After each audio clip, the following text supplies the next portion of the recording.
नमस्कार बंधुगण आपण मैंने जानते जे विद्यालय बाहर थिबा आदो नाम लेखाई नथिबा एवं अधारू पाठ छाड़ुवा पिलामानंकु शिक्षार मुख्य स्रोत रे सामिल करिबा पई आम विद्यालय मानकरे आसो स्कूल जिबा कार्यक्रम चालू रहिछि। एही परिप्रेक्षी रे जन सचेतनता सृष्टि करिबा पई एक स्पेशल पीटीएम मध्य करा जायछि।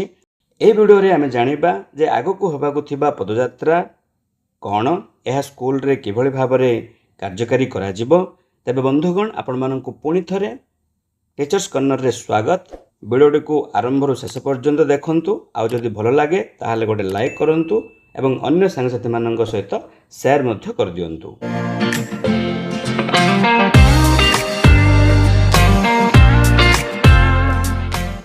ओडिशा विद्यालय शिक्षा कार्यक्रम प्राधिकरण भुवनेश्वर पत्र संख्या रही 9535 बाय 2025 एवं तारीख रही 6/9/2025। चिठीटी समस्त जिला शिक्षा अधिकारी ओडिशा, समस्त जिला प्रयोजक संयोजक समग्र शिक्षा ओडिशा, समस्त ब्लॉक शिक्षा अधिकारी ओडिशा, समस्त प्रधान शिक्षक शिक्षयित्री सरकारी सरकारी अनुदान प्राप्त और एसएसडी विद्यालय समस्त को ये चिठी करा जायछि, जहार कि विषय वस्तु रही आस स्कूल जिबा राज्यव्यापी अभियान अवसर रे पदयात्रार आयोजन, जहाँकि 12/9/2025 रु 19/9/2025 मध्य करा जिवो। जेकोसी गोटे दिन करा जिवो। तेबे आसंतु बंधुगण यह विषय रे आमे समस्त तथ्य टिकिनिखि जानिबा। आपण माने स्क्रीन रे देखि पारुछंती जे आसो स्कूल जिबा कार्यक्रम अधीन रे आमे वर्तमान पदयात्रा करिबा, जार कि एम रही अधारू पाठ छाड़ी आदो नाम लेखाई नथिबा एवं विद्यालय बाहर थिबा पिलामानंकु शिक्षार मुख्य सूत्र सामिल करिबा पई सचेतनता कार्यक्रम करा जिवो, जोटा कि 12/9/2025 रु 19/9/2025 भितरे जेकोसी गोटे दिन करा जिवो। ताहले एटा केउठी हबो देखंतु। पदयात्रा कार्यक्रम राज्यर प्रत्येक विद्यालय रे अनुष्ठित हेबो। कार्यक्रम अवधि रही मात्र 1 ରୁ 2 घंटा। 1 ରୁ 2 घंटा भितर यह कार्यक्रम हम जेकोसी गोटे दिन हम। आउ जते बेले पदयात्रा करूछंती सेति पई गोटे बैनर करबा को पड़िबो, जहार कि साइज रही 5 फीट इंटू 3 फीट गोटे साइज रो गोटे बैनर करा जिवो। पदयात्रा बैनर हम। तापर देखंतु आउरी मध्ये गुड़ाए पॉइंट देइचंती।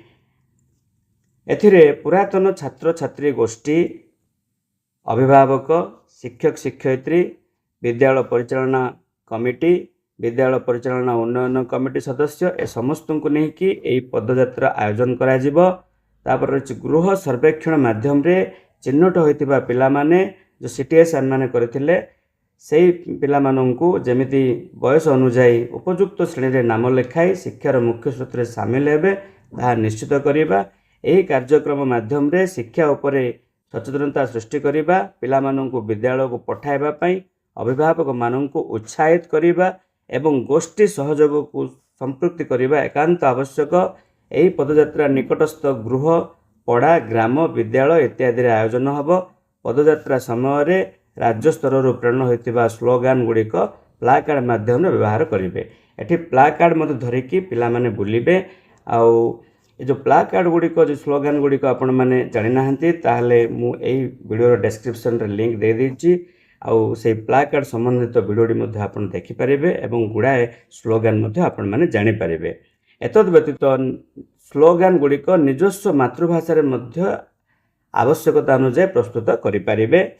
एही कार्यक्रम रे आगो होबाक थिबा ग्राम सभा 3 नंबर कार्यक्रम रही ग्राम सभा, हेतु पई गोष्ठी को मध्ये उत्साहित करिबा। आसो स्कूल जिबा पत्रर सविशेष निर्देशावली को यथारीति पालन करेंगे। यही कार्यक्रम संपूर्ण विवरणी फोटोचित्र वीडियो गुड़ी को राज्य कार्यालय को निश्चित भाव में पठाइबे। वीडियोटी आरंभ शेष पर्यंत देखिथिबा जोगु आपण माननकु बहुत बहुत धन्यवाद।